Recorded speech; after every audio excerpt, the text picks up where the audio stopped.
voy a tratar de daros unos cuantos apuntes acerca de la situación del sistema educativo en Haití.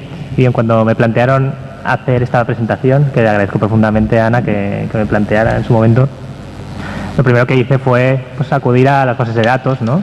Y bueno, coger Haití y bueno, buscar información para ver cómo está el paciente, ¿no? La primera sorpresa es la falta de datos en estos momentos existentes acerca del sistema educativo de Haití, de su realidad educativa, la poca transparencia en muchos casos y la contradicción entre algunos de los datos que se encuentran. Tanto en el caso de la educación, como yo creo que lo que hemos estado escuchando antes, de la accountability, de la transparencia de los distintos organismos, tanto del gobierno como de ONGs, es necesario articular un sistema estadístico y de información fiable en Haití, precisamente para que podamos articular políticas de forma fiable y eficaz. Si no sabemos cuál es la situación, la enfermedad que padece el país, no vamos a poder saber qué políticas aplicar. Por tanto, este ha sido ya el primer obstáculo con el que se encuentra pues, un modesto investigador que desde fuera trata de ver cuál es la situación del sistema educativo de Haití. Tenía planteada una exposición de 10 minutos, pero voy a tratar de hacer que sea más breve, ya que la gracia es que esto sea un taller, en la medida de lo posible. Os iba a comentar brevemente los beneficios de la educación, a continuación la situación educativa en Haití, las consecuencias de esta situación educativa y plantearos varias perspectivas de futuro, básicamente no para proporcionaros ningún tipo de conclusión, sino para abrir el debate, ¿no? Proporcionar varios puntos de debate. ¿Por qué es importante la educación? ¿Por qué educar a la población haitiana y a la población de cualquier país del mundo? Bien, porque tiene asociados una serie de beneficios. Normalmente nos fijamos en los monetarios, pero es posible que para un país en vías de desarrollo los más importantes no sean estos beneficios monetarios, sino los beneficios no monetarios de la educación, lo que denominaríamos en términos económicos externalidades, ¿eh? Reducciones en las tasas de fecundidad, ampliaciones en la esperanza de vida, una mejor utilización de los medios públicos, mayor participación política, etcétera. Bien, ¿cuál es la situación? Algunos datos acerca de la situación educativa de Haití. Estos datos han sido extraídos en su mayor parte del Programa de las Naciones Unidas al Desarrollo. Bien, empezamos por uno de los indicadores básicos, ¿no? Estudiar educación, que es la tasa de alfabetización. En Haití es reducida todavía, 62,1% de la población en edad de trabajar. Aún así, sí que hay que decir, en favor del sistema educativo haitiano, que la proporción de población analfabeta para las generaciones jóvenes es menor que para las generaciones anteriores.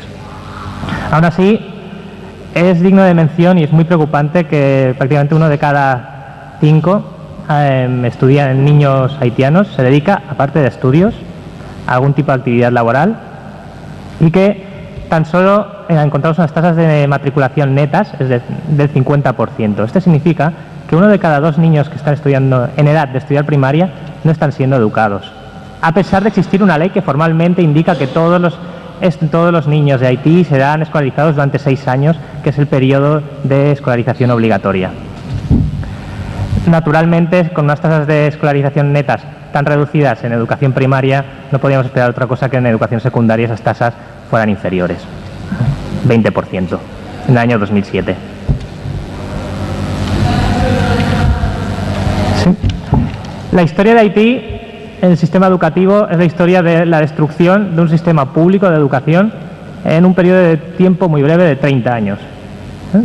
Resulta devastadora esta estadística, que el 75% de alumnos de primaria y secundaria eran escolarizados en centros públicos a mediados de los años 60, mientras que en el 2007 se trata de un sistema educativo dependiente de entidades privadas, religiosas en su mayor parte.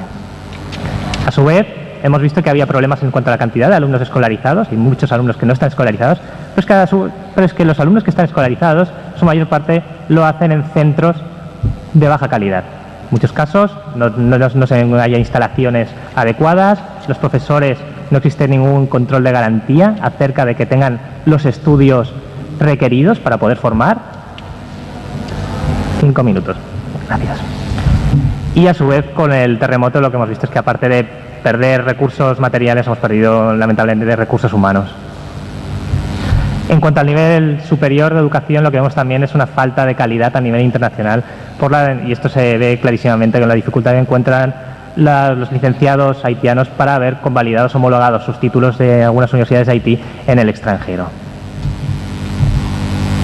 Consecuencias económicas. Bueno, esto ya yo creo que supongo es lo más conocido por todos. La educación no ha sido un factor que haya contribuido a mejorar el desempeño económico de Haití.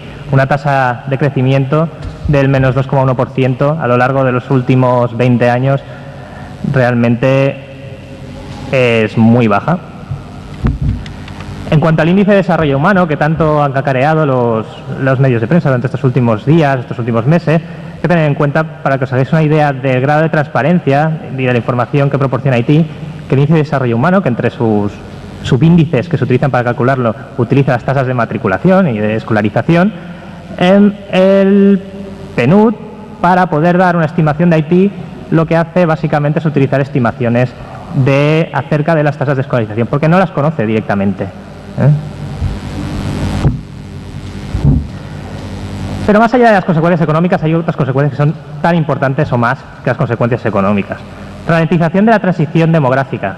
Haití no ha completado todavía la transición demográfica de lo que es un país en vías de desarrollo a un país como mínimo de industrialización media y no digamos ya de industrialización avanzada.